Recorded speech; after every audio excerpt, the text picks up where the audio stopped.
So, my wife Brooklyn and I, we live in Wyoming. We've lived here a year and a half, and we've been living in a trailer house owned by my uncle uptown. So, it always looks a little ghetto in my videos, and there's lots of things going on. But some life changes happened, and the trailer that we were living in got sold or is going to be occupied by my cousin. So, my wife and I had to move. And no, we did not buy this property. It's just a rental right now, but it is for sale, so we could potentially buy it. But we're still deciding because this is quite the place to live, actually. So, huge life update for you guys. I moved. We did it very quickly over this whole week, but it's been kind of gearing up over a whole month. And it was a lot of work. I cannot believe how much stuff my wife and I have. Besides all the vehicles, which you guys clearly probably know as maybe obsessive and a little bit compulsive, but they actually all get used. And in the summer, I'm left with nothing to drive in my driveway because they're all out being used for work. But totally besides the point, we have so much crap. I cannot believe it. Hopefully we're here long enough to downsize quite a bit so that we don't have to take it all with us when we go to wherever it is that we might move in the future. But like I said, this property is for sale. So it's not an ideal rental, but it is the only available rental in all of Emblem, Burlington, Otto, Wyoming area. So we are very fortunate enough to have landed this as a spot to rent. And I'm super excited to show you guys the property because it is actually in a really, really great location. This is going to be a super nice spot to make videos for you guys. It's going to be a super nice spot to live. Of course, we've got 3 big dogs, so it'll be nice not to have neighbors anymore. And besides the house being absolutely gigantic, it also has a 2-car garage, which I am super amped and super pumped about. I'm not going to bring a bunch of stuff in here and organize it and all that, because if the house sells, we're going to have to get out pretty quickly. But this is going to be a great spot for me to work on vehicles out of the wind, out of the elements, and a great spot to finally have parking. So let's, of course, start the tour at the most important spot with the garage, and I'll give you a quick garage or update as well. Crap. Okay, so I do apologize for the wind. It is always windy here in Wyoming, which is actually a #1 reason why it is going to be so nice to have a garage, because it's going to be an area that I can actually get out, still have a vehicle behind me or to show you guys, but be protected from the wind so that I can make better content for you. Plus, it is really echoey in here, so hopefully that helps with my current audio situation that normally is actually destroyed by the wind. But as you can see behind me is our 2008 Honda Pilot. We just had the front end alignment done. We've got new tires on it. This car is ready to roll. Other than I'm still waiting for the title from the previous owner, and I'm only waiting on it because he keeps neglecting to send it in the mail. I'm going to blame that on laziness at this point, because yes, he might not have a P.O. box or any reason to go to the post office, but it would not take him very long to drive through and slip that in the mail and get it to me in 3 or 4 days. So unfortunately, my wife and I are going to Idaho tomorrow.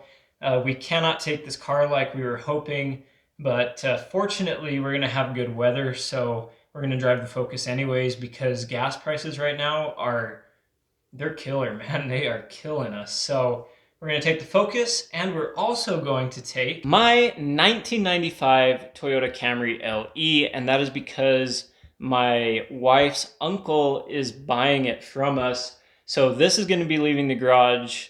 When I say very soon, I mean tomorrow, which is pretty sad. And if you've been following me from the beginning, you're probably like, what? You've always said if you could find a cheap, low mileage, really good condition Toyota Camry or Honda Accord, you would go quickly buy it and you would never get rid of it. And yes, that is true. I did say that, but now that I've owned and experienced this car, I can safely say and suggest to you guys, go out and buy one of these. They will be the most reliable and the cheapest car that you ever own. Now, having said that, this should not be the only car in your garage, especially if you're a car guy. These are terrible cars to drive, great cars to own. I've experienced it. We have our 2015 Ford Focus, which in all reality is the exact same car that this is, and it is much better. So I'm going to get rid of this. If I ever need to start commuting again, I'm going to buy something cool for the channel, something more car guy-ish, which will probably most likely end up being a Saab or an Audi. I've been tempted to try Mercedes in the past. I don't like the styling, but with that said, smash the big red button down below, because one of these days we are going to be getting something more car enthusiast centered or friendly. And unfortunately, the 95 Camry's got to go to make space for that. And it just sits. Like, we could drive it an awful lot, but we've been driving the Focus. So that car's got to go. And yeah, cool garage space. I can fit the F-150 in here from door to the back wall on the bumper. I can barely squeeze by it, but it fits. The Duramax, unfortunately, does not fit in the garage. But other than that, this is a really cool space. Yeah, it's old. There's a little bit of water damage, but they've redone the roof, and the back wall's been redone. It's a solid area, and it's going to be so nice to have it to park the Focus in and the Pilot, because the trucks are just kind of a pain to get in and out of here. But I cannot wait to make more videos from this garage. And like I said, hopefully we're here long enough to make a lot of content. All right, so part of me is embarrassed to show the house that we're living in. I want to reiterate that while this house is huge, it does have some character. Coming out of the sun, we can see it a little bit better. This house is 102 years old. It was built in 1910, and the last remodel on the outside was done in like 2003. So everything that you're seeing is 20 years old or older. But as you can tell just from me walking around the side here and the other side and the front of the house, this house is gigantic. It is 2,350 square feet. So as you can imagine, back in 1910, this quite literally would have been a mansion. Before I give you guys a tour of the house, I really want to stress that in no way am I trying to be negative about the house or the house's owners. Now, the owners are great people. I've known them for a really long time, and they're family friends. I'm super grateful to them that they're actually letting us stay here while the house is for sale. Yes, we've done a lot of work to it and cleaned it up quite a bit for them, and hopefully it does help it sell in the end. But like I said earlier, this is the only rental that's even remotely available in the area. So hopefully we can be here long enough to find another spot and not necessarily have the house sell while we're here and get kicked out. But if that happens, obviously we totally understand. It's part of life. And again, in no way am I trying to be negative on the house. It's a really old house, and unfortunately, since the owners purchased this property like almost 20 years ago, they've had a slew of bad renters in it that have just really let the place run down and that have not taken care of things at all. One of the most pressing issues, if you were to like move into it like we did, were the carpets. They were horribly stained, dirty. They had pet urine all over them. They smelled horribly. So before my wife and I moved in, we spent 2 full days cleaning every square inch of this house. We had all of the carpets professionally cleaned and detailed, and that alone completely transformed the house. We then spent the next 2 days moving all of our stuff in, and then today unpacking. So we're pretty much settled in. I say that we have an awful lot of stuff, but we're just a couple, and so it's really not like that much stuff, which is nice. But we are officially moved in. The house smells as it should, with no odors in it at all. It's still a really old house. Obviously down in the dungeon smells a little bit, but it completely transformed the house, and hopefully it will help the owner sell it. Having that said, I'm not trying to be negative on the house. You're going to notice a few things, a few major maybe issues or things that need addressed as to maybe being the reasons that my wife and I don't buy it, or maybe being reasons that it's been on the market for about a year. But the house is pretty livable, and as long as we keep it clean, I think it'll be a nice space to live in, obviously with no neighbors really close to us with the dogs, and for shooting videos and making YouTube content for you guys. With that said, enough talking. I ramble on too much. Let's go tour the house. The highway is right there, and if I pan too far over to the right, I'll show some features of emblem that'll totally give away the location of this house. But if you were visiting, you would walk up to our front door, which who knows how old this is, and you'll open up right here to our entryway and also our piano room, because my wife does love to play piano. Some good old-fashioned bell there. I apologize for the mess in the boxes. We're obviously still moved in, just barely moved in, and I'm taking them out to the enclosed trailer. So this is our living room space with the TV we got at Black Friday a couple years ago. It's got a false fireplace behind it, but this is a huge living room and a really actually nice space. Like I said, the carpet, you'll notice some staining. Unfortunately, the cleaning wasn't able to get everything out, but they're clean, and I have the satisfaction of knowing that. Now, over here, we have what I've been calling the sunroom, but we're just going to kind of make this our game room and some extra space as well.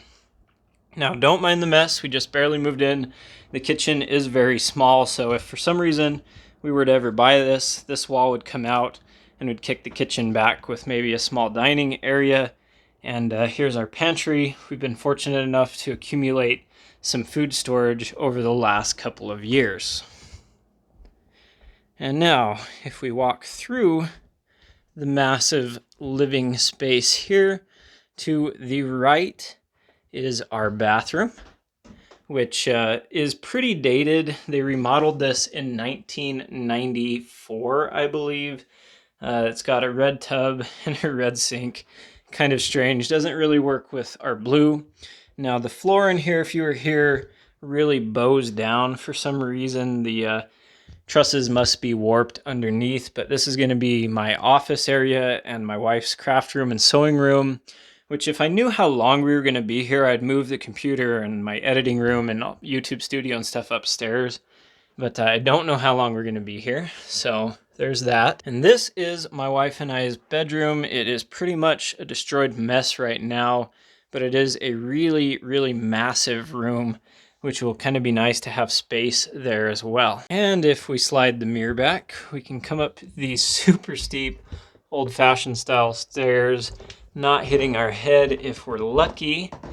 We can see this weird air conditioner, and we haven't even been heating up here because I don't want to pack anything up the stairs and then have the house sell and in 2 months have to move it. But got some really retro wallpaper going on. Now, this would be the room that I would turn into my office if we knew we were going to be here a while. Got, just some really old-fashioned styling. Now, that door, for some reason, goes to the rat runs up in the roof. Yeah, it's just a really well-built old house, obviously, that has been somewhat neglected. Now, this is an upstairs bathroom that I can't turn the light on, so it's too hard to see in there, so probably not going to use that because that light fixture needs replaced. And then this is the other upstairs bedroom. It actually has a furnace in it, and again, very, very retro wallpaper. You're probably getting sick just by looking at this. And so maybe I'll have to shoot a few videos up here just, to mess with you at times. But a lot of space in this old house. It's a really cool old house, but it's an old house. So my wife and I have really been wanting to build a house over the last couple of years. We've gone to the bank several different times to try to work out a loan or a way that we could purchase a modular home or to actually build our own house ourselves or to have a contractor come in and build them. And working with the bank, we've been pre-qualified for enough to buy this house, just enough to buy this house. But there's one major concern with it. other than the fact that it would need a new roof right away. And that major concern is the wiring. While the rest of the house has been added onto or remodeled at some point, the last remodel that we know of that's written on a wall in the furnace room was in 2003, and in no remodel did they update the wiring in the house. Now, they updated the wiring coming into the house, and there are a few outlets here and there that have grounded outlets on them, but most of the receptacles or the sockets on the walls are polarized outlets, which are just two-prong outlets. So things like our power strips, we're having to run with the grounded to polarized adapters, or more major appliances like our microwave or an ice maker, things like that. We also have to run with that adapter, which might be a little bit scary while we're renting here, but you know, it's kind of whatever. Now, if I were to own this house, being a young couple as we are, we would most likely be doing a 30-year loan, and who knows how long we would be here. But if we wanted to make this house last another 30 years, or even our lifetime, 70 years, I just think that would be really difficult. We'd have to do a major remodel, most likely by gutting at least all of the walls to replace that wiring and make it a safer home, something that can be here for a long time. Now, something you can't tell from the video is that the plaster is cracking in this room, which also means the house is settling a little bit. It is on a true foundation, which is nice, but it's just really got old plumbing. The HVAC system must be steel because it pops and crackles all night, and the water pressure is a little bit iffy here and there in certain rooms. And I'm going to walk you down into the dungeon right now so I can show you how they built these old houses, especially when they probably dug it out by hand. I will not call this a room because it is not a place that I like to go, but here's kind of a weird exterior door looking thing. And let me kick the light on. Ooh, there's that musty smell. We can see coming down, and I am going to kind of close the door behind me, that there's a lot of brickwork on this house. So some of this house is set up on old brickwork, which we can see here, at least this upper portion crumbled a little bit at some point, and that is solid. There's our furnace, very cobwebby, and very nice carpeted stairs, which I would guess was outdoor at some point. This probably has to be lead paint by the way it's flaking off of there, so it's probably original paint. But the foundation is on concrete, and someone's laid bricks here so they could get down here at some point, most likely because I'm sure it's flooded. Water heater is a little newer. We've got a pressure tank because we're on our own well. Oh yes, so back in the day they used to build these houses. They'd dig one main utility room, and then they'd put their foundation up around it, which typically was not cement. Sometimes it was just dirt, and the house was on cornerstones. This house was fortunate enough to get cement, or at least cinder brick with cement built around it or in it. Then what they would do is they would take the runs out and just have cement on all the load-bearing walls and around the perimeter of the house. Now, if they were old, like I said, this would just be a hole in the ground. They'd really shore up the dirt, sometimes with brickwork, and then they would put the house on cornerstones. And some of them are very solid homes. Now, this house obviously is a pretty solid house. Now there's some washed out mud in here, and you can see where clearly waters ran in at some point because we are in the middle of a field. And it has a sump pump that supposedly never lets the water get above it. But I'm not convinced of that because preventatively, the water heater and the pressure tank and all of the electronics in this utility room are up off the ground significantly. Now, I can stand up in here, which is nice, but I would just never want to store anything down here, and it smells very musty. And it makes you feel a little bit weird being down in here, especially all by yourself, because to work on the plumbing, they these tunnels throughout the house that follow the HVAC, that kind of follow the foundation at times, but more importantly, follow the piping. Now, if I were to get a leak in one of these pipes, which maybe is where all this water come from, I would have to crawl back through these tunnels to fix those pipes. Now, something's going on with the kitchen water. I think I can fix it from up above the house, but if not, whoever the lucky chap is that has to fix it will have to crawl through this tunnel that way, turn right, and go that way another 50 feet or so before they even get to the kitchen, which you can imagine being out in a field. There's probably some sort of critter living back in that dark hole, and I really don't want to be the one to find out.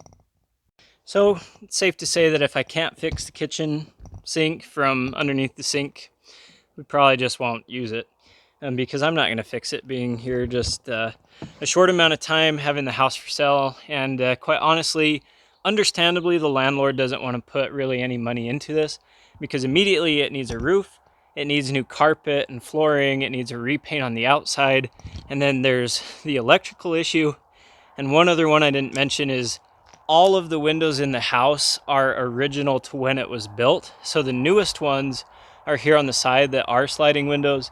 They probably could stay, but the rest of these are those really, really old paned windows that just kind of creak open and closed. Only one of them is working, and none of them seal very good. So all of those would eventually have to be updated as well. So in reality, if you were to buy this house and you wanted it to last for a long time, you'd have to pretty much remodel the entire thing. Now, that goes without saying that we have thought, what if we bought the house and the 5 acres here that it comes on, and then in the future, as we were able to borrow more money or had some equity into it, use our equity as a down payment, refinance, and then build a house next to this and keep this house as a rental, at least as long as it is in decent enough condition. When the condition becomes so bad that it can't be kept up, then we would just tear this house down and have a much larger yard area. That's an option, but it financially doesn't really make sense with the asking price. And quite honestly, only in this market does this house make sense to buy. So what if in a couple of years, this house is rock bottom now, but we put a bunch of money into it, and then the market turns back down? It would only ever be worth as much money as we would be able to buy it for right now. So financially wise, it's really kind of a toss-up, but if we didn't remodel it fully and it didn't burn down and we could live in it for a few years, then it might make sense because the mortgage would be about as much as rent. But in all actuality, without a total remodel, I don't think this house will be around another 30 years, which is really unfortunate, but it's just the truth. It'd be almost cheaper just to build something else next to it here on the ground. And if that's the case, then you have to look at what the cost of the ground actually is. Of course, it's got really nice established trees and a good yard. And then you have to look at what the actual cost of the house is just to have a place to live right now while you wait to be able to afford something else. And unfortunately, that also means that it doesn't make it a great investment property, because you would be putting money into it all the time to keep it up, more money than it would actually be worth in the end. But then you have to weigh that with how much your renter would pay for a 2,300 square foot house. I just think in the end, it'd probably be a break-even property. So it would only make sense for the ground that it's on and for a spot to live so that we don't end up getting kicked out, which is why my wife and I are still kind of considering it. But in all actuality, we're probably leaning more towards we'll live here as long as we can, at least until somebody decides to buy it and fix it up. Now, don't get me wrong in saying that I don't want to see this house fixed up. Of course I want to see this house fixed up. I've kind of fallen in love with it. It's a cool property. It's got really good views. From our living room window, you can see Hart Mountain, which, if you're familiar to Wyoming, is a huge landmark out here in the Cody area. So it'd be kind of a bummer for someone to buy just the house or even the 78 acres that it sits on and then tear it down and just put a pivot in the field or use it to farm with. I can always hope that a farmer will buy it and keep renting it to us, because you can either buy the house in 5 acres or buy the house in 78 acres. Maybe their asking price is a little steep, There it goes. Now, somebody with more know-how and knowledge into doing stuff, or with maybe a little bit more resources, this might be a perfect investment property for. So if you want to live in Wyoming and you're looking for an older house or something cheap that you could get started with, go ahead and DM me on Instagram, I guess, because I could pass you the contact information to the real estate agent that has this house listed. Which I don't know why I'm putting in a sales pitch, come kick me out of my home, but there's that. So if for some reason you do want to move out to Wyoming, I'd be happy to meet you, and this house is for sale. And yes, I am in my 02 Silverado with the 6.6 Duramax. If you've been following me, this truck was broken down yet again and back in the shop, costing me more money as diesels do, but I have it back and I have it running great. And the mechanic has no idea what was wrong with it or why it was acting up. He drove it for over 85 miles. This was the third mechanic shop that I took it to, and he couldn't figure it out.